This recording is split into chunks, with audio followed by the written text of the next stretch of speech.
Meus amados irmãos, a paz do Senhor Jesus, nós estamos aqui para mais uma vez transmitirmos uma palavra de fé, de esperança, nesse tempo de tantas instabilidades, irmãos.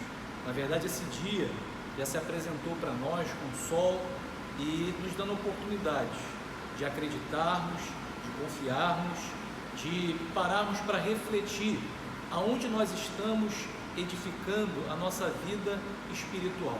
Eu quero te convidar nesse momento a você inclinar sua cabeça, de onde você estiver, e nós aqui fazermos uma oração ao Deus Todo-Poderoso.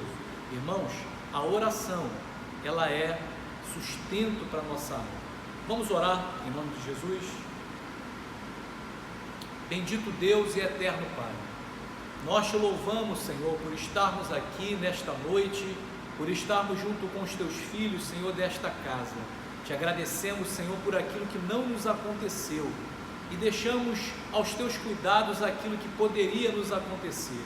O melhor dia, Senhor, o dia que nós podemos fazer alguma coisa é o hoje, porque o ontem, meu Deus, já passou e nós podemos aprender com estas lições, e o amanhã, Senhor, está totalmente nas tuas mãos. Enquanto estivermos aqui, Pai, sustenta a nossa alma e o nosso coração, que o teu Espírito Santo possa falar a cada vida nesta noite. É a nossa oração em nome de Jesus. Amém e amém. Meus amados, nós queremos ler um texto da palavra de Deus, uma rápida palavra que Deus colocou no nosso coração, Mateus capítulo 7, do versículo 24 até o versículo 27, se puder, acompanhe de onde você estiver.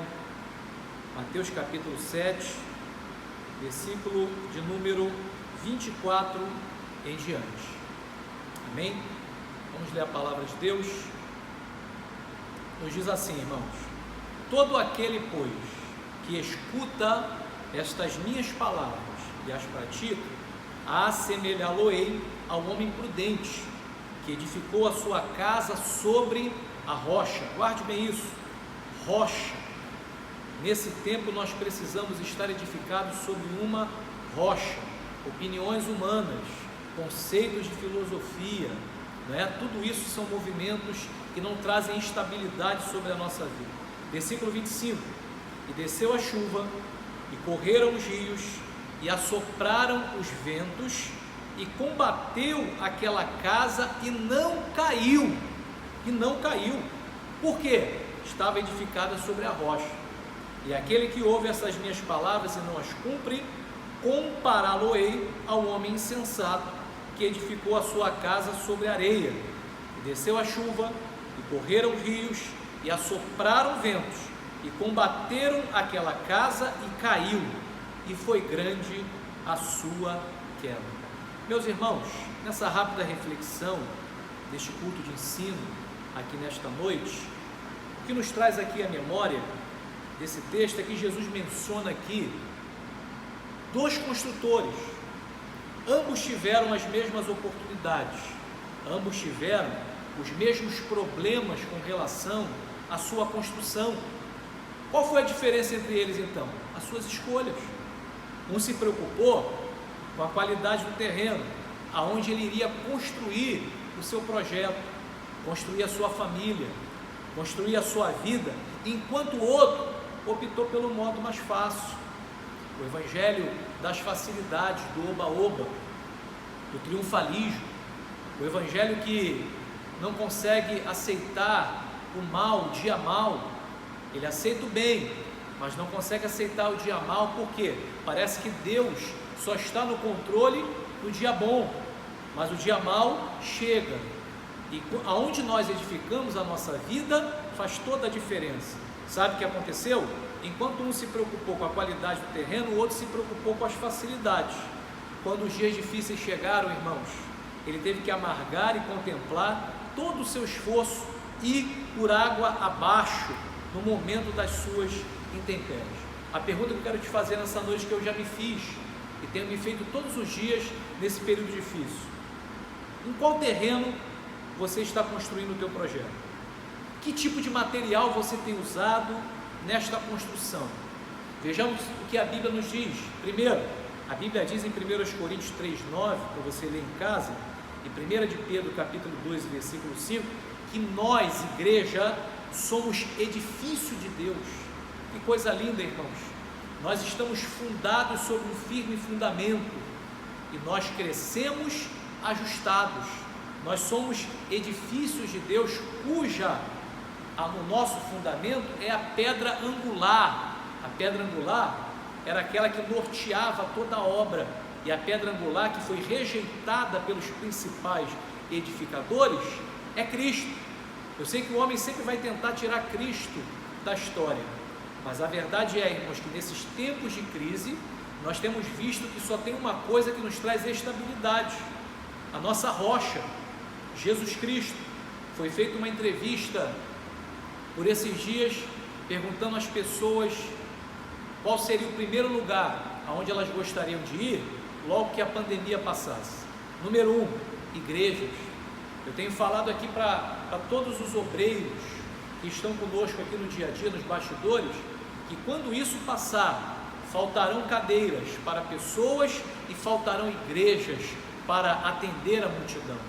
Quem sabe Deus está permitindo agora os alicerces da tua vida serem provados. Por quê? Porque lá na frente nós precisaremos suportar, nós precisaremos estar preparados para aquilo que Deus tem reservado para nós.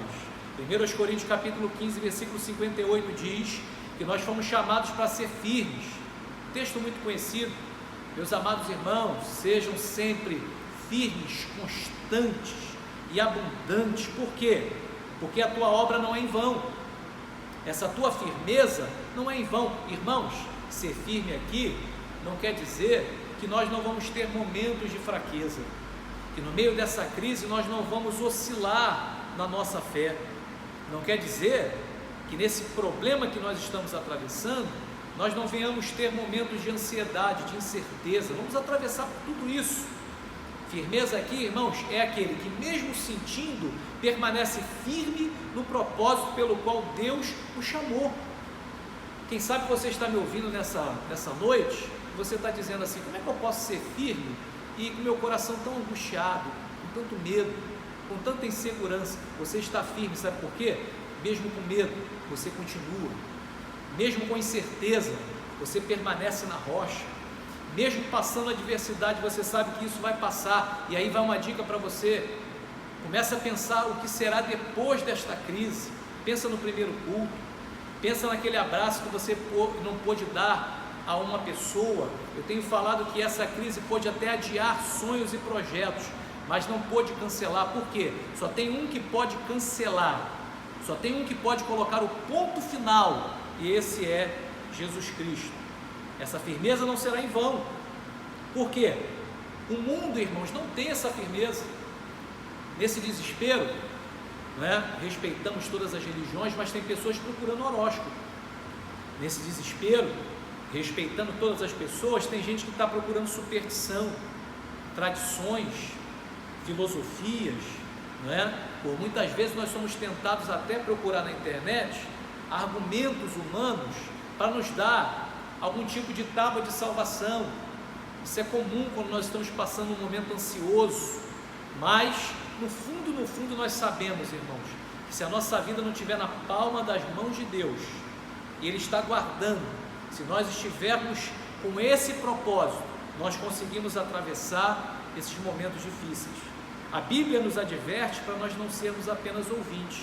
Quantas vezes, irmãos, nós entramos e saímos da igreja? Quantas vezes nós ouvimos Deus falando que nós atravessaríamos momentos difíceis? Quantas vezes nós ouvimos palavras dizendo que nós deveríamos colocar azeite reserva na botija? Esse, como foi pregado aqui no início do ano, é o ano do azeite da reserva. É o ano daquele azeite que você estocou para esperar o noivo. Mas muitas vezes nós não colocamos em prática. Coloque em prática nessa noite. Coloque alguns versículos da palavra de Deus escritos e colados na tua casa. Quando você passar por ansiedade, olhe para esse versículo: os que confiam no Senhor são como os montes de Sião que não se abalam. Aleluia! Aquele que tem o Senhor como seu sumo pastor, ainda que ele ande pelo vale da sombra da morte, ele sabe que tem um refúgio seguro para a sua vida. Queridos irmãos, as intempéries, muitas vezes são situações que acontecem no mundo onde nós vivemos. Vai acontecer a todos. Vai acontecer a todos. Nós não estamos isentos. A diferença está aonde nós estamos fundamentados. Qual tem sido a nossa rocha? É por isso que nós estamos aqui hoje. As notícias são as piores possíveis. Inclusive, vai um conselho: se você quiser manter a sua saúde mental, se alimente menos das notícias. Por quê? Já foi provado, e eu não estou aqui minimizando o problema existe, é gravíssimo, e mostrou a incapacidade do nosso sistema de saúde, mas já foi provado que muitas notícias dessas têm fins, têm propósitos políticos, eleitoreiros, né? Tem propósitos escusos. Então, irmãos, a notícia que você precisa saber é que você precisa cuida da tua casa, da tua família, faz a tua parte, mas a notícia que nós estamos esperando a qualquer momento, sabe qual é? Jesus vem, Maranata, ora vem, Senhor Jesus. O interessante disso tudo aqui, é que tudo isso vai ocorrer. E o que nós podemos fazer para poder atravessar esse tempo tão difícil, irmãos? 1 Coríntios capítulo 3, versículo 10 e 13, até o 13, nos diz o seguinte, que nós estamos edificando sobre um firme fundamento. Qual é? Jesus Cristo. O apóstolo Paulo traz uma orientação: e veja cada um como edifica sobre ele. O material do fundamento é de excelente qualidade, sem igual, inigualável. O que você tem feito para colocar os tijolinhos sobre essa edificação? O mesmo texto diz que todo esse material um dia será colocado à prova. Nós temos aqui um texto que aponta para o futuro, tribunal de Cristo.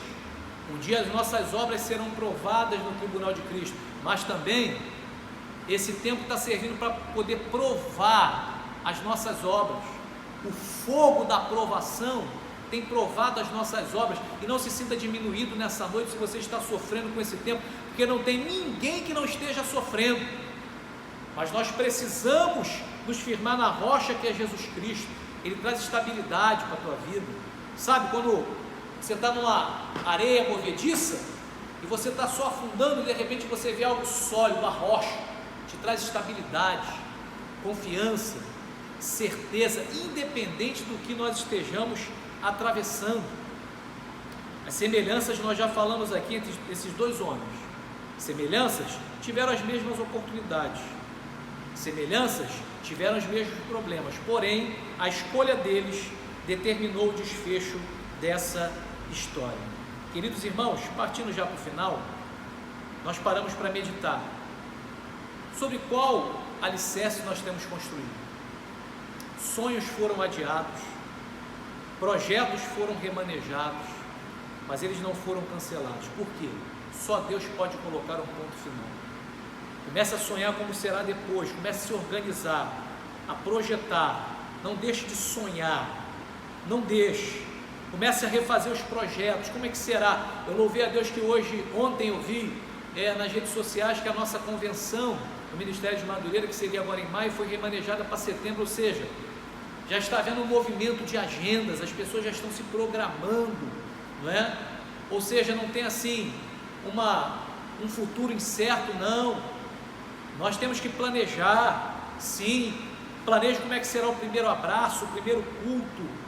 Queridos irmãos, nesse texto aqui, a areia fala da instabilidade dos valores do mundo que não trazem segurança. A nossa segurança está nele, irmãos.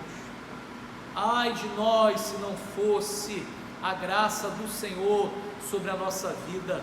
Eu quero ministrar sobre a tua vida nesta noite, da onde você estiver, que a segurança, a graça sustentadora do Senhor possa invadir a tua casa neste momento, trazendo um momento de estabilidade espiritual, que Cristo possa trazer estabilidade espiritual sobre a tua vida. Sabe qual é o problema? É que furar na rocha dá trabalho. Irmãos, quando nós paramos para meditar e pensamos, como eu poderia ter feito isso diferente? Como eu poderia ter me esforçado um pouco mais? poderia ter me preparado espiritualmente um pouco mais? Como essas intempéries mostram que as nossas decisões nos momentos de tranquilidade, de bonança, podem determinar como nós vamos passar os momentos de dificuldade. Mas ainda há tempo. Continue plantando, continue orando, continue clamando, meus irmãos, porque o Senhor virá sobre esta nação e nós, em nome de Jesus, sairemos desta crise muito mais fortalecido do que nós entramos nela. Eu acredito que muita gente olha hoje algumas obras prontas e fala assim: como é que pode? Diante dessa situação toda, essa pessoa está de pé. Não é mérito dela, foi mérito das escolhas, de ela alicerçar os seus projetos sobre uma rocha. Ainda há tempo, construa a sua história, não perca tempo. Deus lhe chamou para fazer a diferença, não é o fim, de forma nenhuma. Deus ainda tem muita coisa para poder realizar. Queridos irmãos, essa luta está revelando o nosso alicerce, e a minha palavra de fechamento para você: levanta a tua cabeça, veja o que Deus ainda tem reservado para a tua vida depois de tudo isso. As promessas dele ainda estão de pé, os projetos dele ainda estão de pé, aquilo que ele determinou sobre a tua vida não depende de circunstância favorável para que você venha viver. Que Deus visite a tua vida nesta noite de uma maneira tremenda e poderosa, em nome do Senhor Jesus.